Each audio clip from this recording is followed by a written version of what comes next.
Hey, what's up guys? What you know is best here. This is my review of the new Samsung Galaxy S9. This is one of the first major phone releases of 2018, so I couldn't wait to get my hands on this device. So sit back, relax, and let's go ahead and jump right into this review. Now to kick things off, let's talk about things that are returning but haven't changed that much. And I'm gonna start with the display.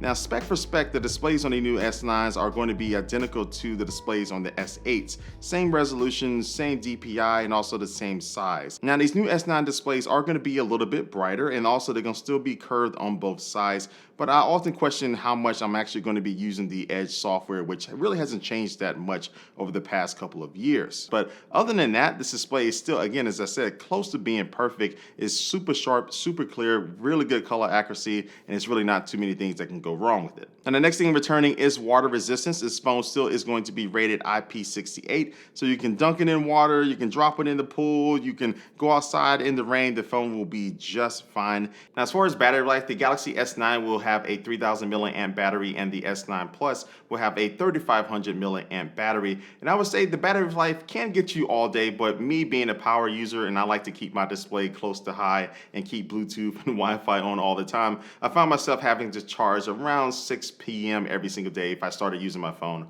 around 8:30 a.m. But the S9 does have fantastic battery management software, so throughout the day I was getting notifications of apps that were draining my battery, and I was given the option to put them to sleep. So with that one feature alone with the software, you can easily get all day battery life. And then when I started to charge, I can either go wired or wireless, as fast charging has returned for both of those methods. Now the jack is back, and by that I mean the headphone jack is making another return, and this is pretty good because a lot of phone manufacturers have gone away from the headphone jack, but Samsung is still holding on strong, and hey, there's nothing wrong with that. And also hanging on is the micro SD card slot, which can now support micro SD cards up to 400 gigabytes. That is an insane amount for a phone, but hey, it's in there. And last but not least, that Bigsby button is making a return, but you cannot map it and do whatever you want with it, unfortunately.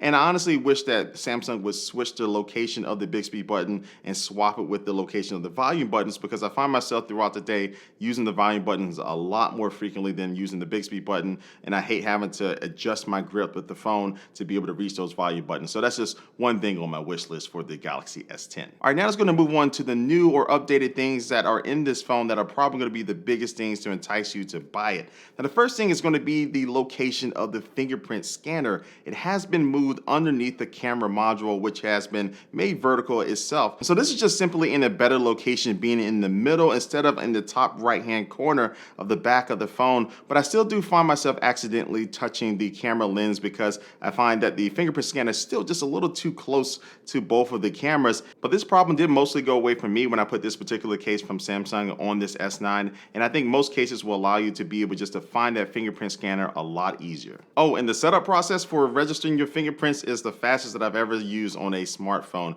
You just slide your finger down, and in just a matter of a couple of seconds, you are registered and ready to go. Now, keeping in the theme of unlocking your phone, these new S9s have a new mode called Intelligent Scan, and this is going to be using facial recognition and also iris scanning to be able to give you the best opportunity to unlock your phone without having to swipe or enter a passcode or use your finger at all. Now this new mode is useful because say you're outside in bright sunlight and you may be squinting, the iris scanner is not going to be able to work the best, but your facial scanning will work good for that particular situation. Or if you're indoors in a low light situation and the facial recognition can't really pick up your face, iris scanning will be better for low light situations. And so this prevents you from having to choose between each one as you're trying to unlock your phone, and this allows it just to automatically find the best one for the environment you're in and to get you in your phone as fast as possible. And then there's one thing I do like that Samsung did with this mode, and that is just to give you an option whether you want the phone to automatically unlock once it recognizes you, or to have it wait until you swipe to unlock, similar to what you have to do on the iPhone 10. I just like having the options depending on your personal preference. Now moving on, these S9s are now rocking stereo speakers, and they're going to be tuned by AKG and also have Dolby Atmos support, so it's going to be a little bit more immersive. And really the main thing with these speakers is that they're going to be louder, and also if you accidentally are holding your phone and blocking one of the speakers, you got another one to still keep the music going.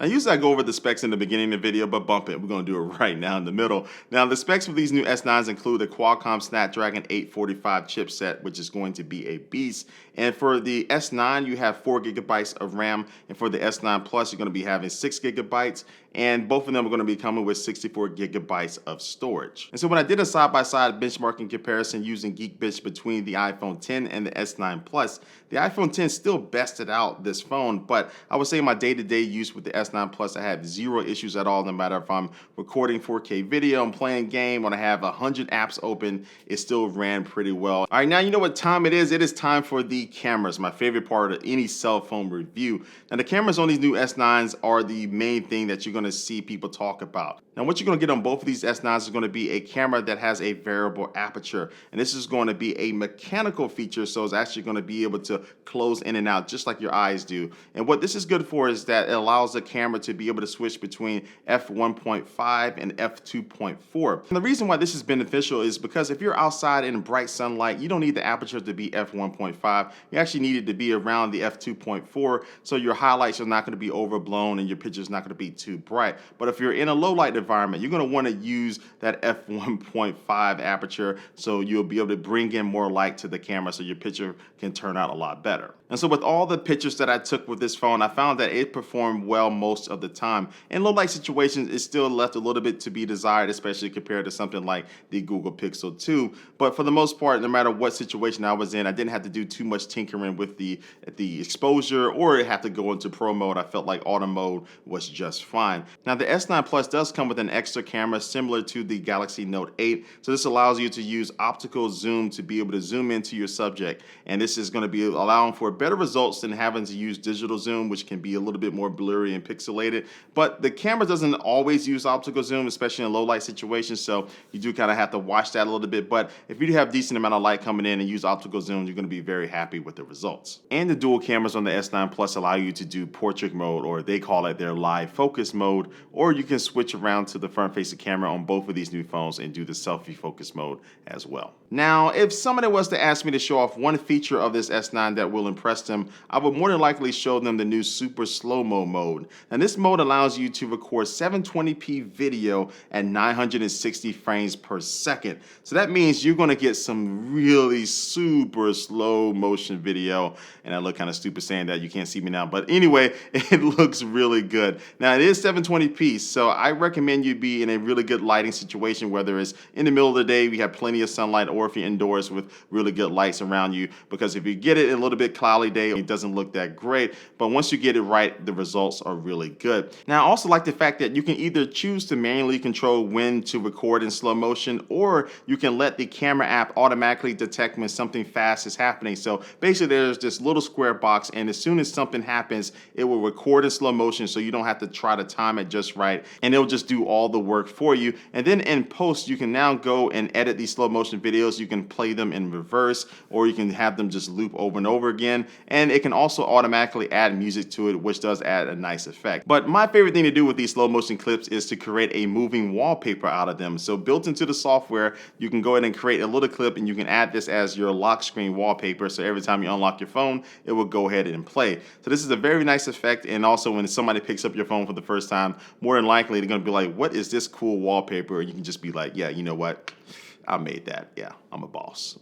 But yeah, I just really like this feature. And the S9s can record 4K video, of course, but now they can record 4K at 60 frames per second. Now, even though 4K looks great running at 60 frames per second, you can't use the optical image stabilization in that mode. So I found myself recording most of the time in 30 frames per second. And so I find that the OIS was really good even when I'm zoomed in. And so I'm able to walk and move around and pan, and the image was able to maintain steady for the most part. And this really just completes the great performance that you can get out of these cameras. Now, let's go ahead and move on to a couple extra things that these phones can do using the cameras. And the first thing I'm going to show you is AR emoji. And so this uses the front-facing camera to allow you to create a emoji of yourself. And so now from here, you can record yourself speaking into a video and send that to your friends in a text message. Or you can also use some of the animated GIFs that it automatically creates for you, and you can share these all across the internet. And so this is naturally going to create comparisons between animojis on the iPhone 10, but I feel that these AR emojis are a little bit more useful, have a little bit more variety to them, as you can use them in multiple different ways. And so even though this is something that I don't see myself using a lot, this does show that Samsung is getting more involved in the world of AR. Now, the next trick that's built inside of the camera app is called Bigsby Live Translation. While this feature is not very new, I remember using this in an app a long time ago, I do like the fact that it is built into the app itself. And this allows you to go outside and point it at a sign, and you can translate the words on that sign in any language that you want. And so, yeah, this is just another addition to what Bigsby can already do, like allowing you to be able to identify things and go ahead and start your online shopping right from the camera app itself. Things like that just really help make Bigsby a little bit more useful. And so the last thing to talk about is the software, and the base of the OS running on the S9s is going to be Android 8.0 Oreo. Now, Samsung, of course, has put their own skin running on top of Oreo, and most of the new features that they've introduced, I've already showed you with the other features of this phone, but there are still little but useful improvements scattered throughout the OS due to Samsung, and also the improvements coming from Google with Oreo. Like the Samsung keyboard does have native GIF support now, and also too, notifications are handled a lot better. You have a little bit more control of your notifications, and that's really what is built inside of Android Oreo. And then you do have better app shortcuts on your home screen, and just really a lot of little things like that. But don't expect a major change when you pick up this S9, especially if you've been using the S8 or the Note 8. All right, so final thoughts about this new S9. I have to say that it's a fantastic all-around phone. It can do a little bit of everything, and that's the great part about it, is that they really don't cut corners as far as putting features in it. Now, while it may not necessarily be the best in each one of those feature sets, it is going to be towards the top in all of them. It's going to be able to compete against the best of the best in every category, ranging from cameras to display to battery to also software. So I find that the S9 is a fantastic phone for people who want to have a phone that doesn't really have any restrictions to it. Now, if there is just one negative that would impact this phone, it's just that it doesn't have one standout major new feature. Like with the iPhone 10, it was Face ID, and no matter what you feel about it, you can kind of say, okay, iPhone 10 Face ID, that's the major thing that this phone is bringing to the plate. Where this Galaxy S9, as I said before, it does a lot of really good things, and they have some new features in it, but I don't think like the variable aperture is going to be something that will probably make somebody who's upgrading from the S8 or the Galaxy Note 8 to buy the phone. They'll probably buy it for all the other new features combined, but it just doesn't have that one thing that can stand out and really say, all right, you have to have this phone for this one thing. And so this fact often leads me to answering questions from people about whether they should wait for the Note 9. Well, I can honestly say that the S9, since it is launching still relatively early in 2018, and we're probably not going to see the Note 9 or the next iPhone or even the next Google Pixel, probably not until the very late of summer or the early fall. You have a really good time in between to have one of the best smartphones that you can get on the market right now. So I think the timing of the S9 launch is really going to help it out a lot. And so that wraps up my thoughts about this phone. What are your thoughts? Please leave your comment down below this video and let me know what you think about these new phones. Are you going to buy it? Do you not want to get it? Do you want to wait for the Note 9? Let me know all your thoughts. And also be sure to hit that subscribe button as well, and to follow me on all my social media networks, and we can chat there as well. But like always, I want to thank you for watching this video, and I will catch you later. Peace.